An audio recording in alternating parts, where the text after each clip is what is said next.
Un jour, peut-être que tout sera biotech. On peut vraiment tout faire avec la biotechnologie. On est vraiment plongé au cœur des entreprises et des industries pharmaceutiques, donc plongé au cœur des enjeux actuels. Laisser le temps aux choses de se faire, toujours se dire que ce qu'on apprend, ça ira un jour.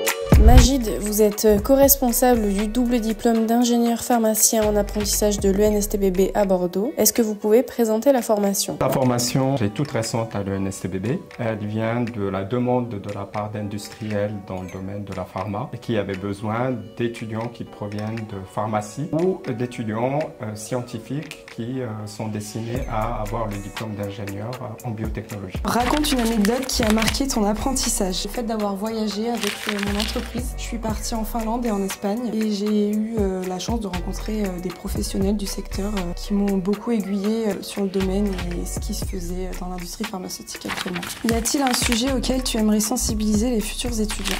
Il ne faut pas négliger son projet professionnel, demander conseil que ce soit à des industriels ou aux professeurs pour choisir une entreprise dans laquelle on se voit et ne pas prendre une entreprise parce qu'elle nous a accepté du premier coup. Faut citer au moins 3 métiers auxquels pourront prétendre les futurs diplômés de l'ENSTBB. Assurer la direction de projets de recherche et développement. Être responsable d'un service, par exemple le service analytique d'une grande entreprise pharma. En quoi est-ce avantageux de faire une formation par apprentissage?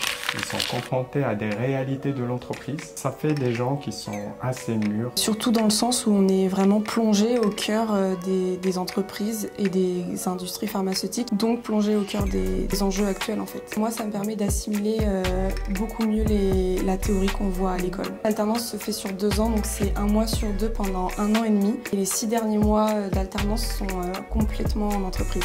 Quel est ton plus beau souvenir lors de ta formation? De rentrer en entreprise, par exemple les bioréacteurs qu'on a vus à l'école, la taille du bioréacteur, ça nous met un petit choc et c'est ça qui est bien du coup de voir qu'on est vraiment sur quelque chose de très grand. Et ma tutrice d'alternance était toujours avec moi, m'envoyait des mails pour que du coup je la tienne au courant. Elle a même pu faire l'aller-retour du coup à Rouen pour visiter mon entreprise et du coup ça c'est vraiment bien. En quoi cette formation répond aux défis actuels de l'industrie pharma? La biotechnologie, quelque chose de récent. La France et les big pharma ont besoin de jeunes pour pouvoir être innovants et découvrir, mettre en place les procédés de traitement de maladies du futur.